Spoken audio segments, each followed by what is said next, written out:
That's the point that I'm trying to get out to make everybody understand. Your money is being stolen. Your equity is being stripped.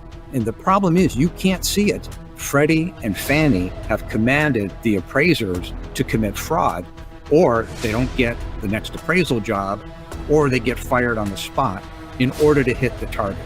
And it all starts off with one simple fact, that no appraisal district that we have seen yet is adhering to uniform standards and professional appraisal practice. You signed an oath. When you violate that oath, that's a third-degree felony. It is not discretionary. It's mandatory. People that sit on those boards in those taxing entities also signed an oath. Think of all the people that in reality should be in jail over this. There's no way out of this. They're caught. This is a mess. It's quantifiable. Once the market, the bond world wakes up and sees this, they're going to exit for the doors, and this thing will come crashing down. And I mean a greater depression. Love the globe meteor. But yeah, I mean, this whole thing is like an hour and 20 minutes. He goes into all the details that he's uncovered and what they've been doing to expose this.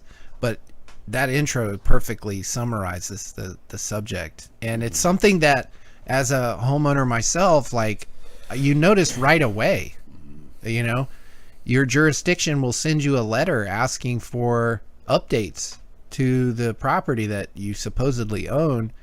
Hey, do you own any boats? Literally, this is a question on the one local to me. Yeah, you own any boats on the property? I'm like, are you serious? What business of that is yours? What have you done to upgrade or add value? You know, we're doing our reassessment. We need to make sure we're collecting and it should naturally cause a lot of people to question the whole institution to begin with.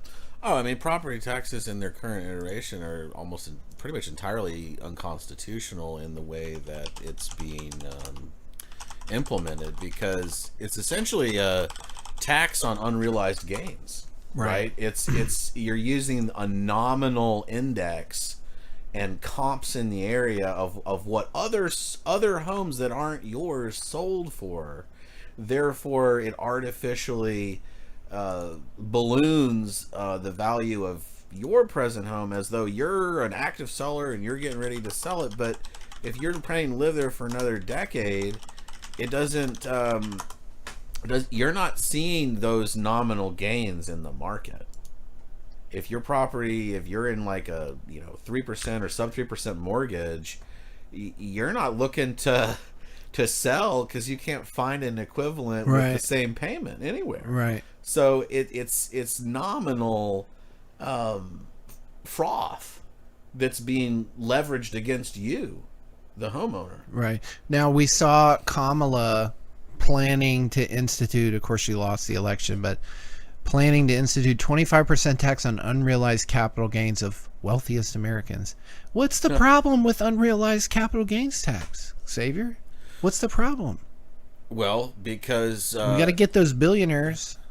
Well, I mean, if the market in which the capital gains are being allocated is manipulated, for example, then there's a conflict of interest within the taxing entity to constantly allow for ever escalating tax increases. What would be why would anybody assess it lower unless you had a bunch of hurricanes come through or fires and directed energy weapons?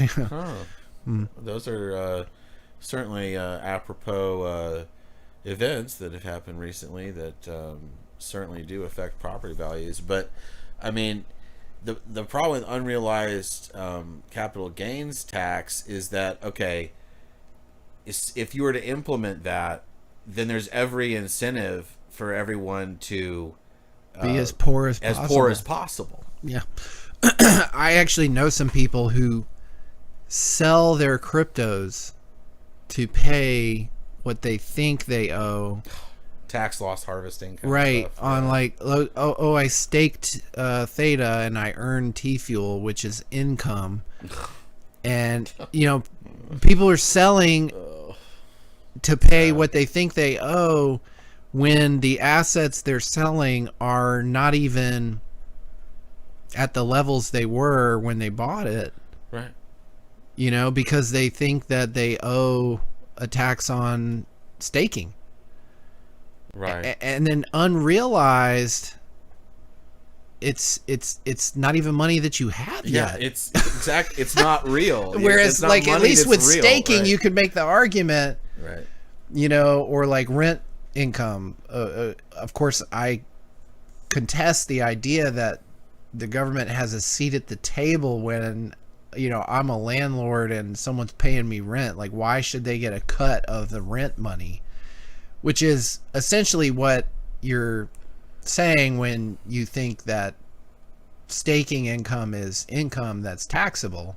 Right. You had nothing to do with the generation or the operation that led to the income in the first place, but yet you want, well, I guess I'm supposed to thank the military, and, you know, because that's what it goes to some black hole that somehow benefits me, and that's the social contract. I mean, and all But this, unrealized capital gains is the most insane because it's not even money in hand. right. Whereas at least with staking, you know, that's technically money in hand that you could like look at or move around, you know. But because of Or the rent money, for example. But because of the commercial real estate apocalypse that's impending, I mean, a lot of stuff comes up for refinancing this year. So expect ongoing, you know, bumpiness on the fundamentals within commercial real estate. But because they're not receiving the same sort of taxpayer contribution from these big commercial operations, Squeeze the single family home. squeeze the residential market. And that's what's happening because these municipalities have an ever increasing budget, right? They have to constantly increase the amount of money that's coming into the municipality. It's a conflict of interest, right? So they have every incentive to manipulate the numbers, fudge the practices, and engage in kind of creative accounting work to justify what's ultimately a backdoor tax on unrealized gains when it comes to property assessment. And yeah, just like what Mitch was saying, I mean, these are not, you know, the whole uniform standards and practices. These officials are supposed to uphold that, but when you have outfits like Zillow, for example, that will just instantaneously update the nominal value of a property based on a bid of a buyer that may or may not, or a seller that may or may not sell or buy, all of a sudden you have this kind of Ponzi within real estate that's all about keeping nominal values escalating, Right. even though the fundamentals of a property defies that. I mean, you know, it's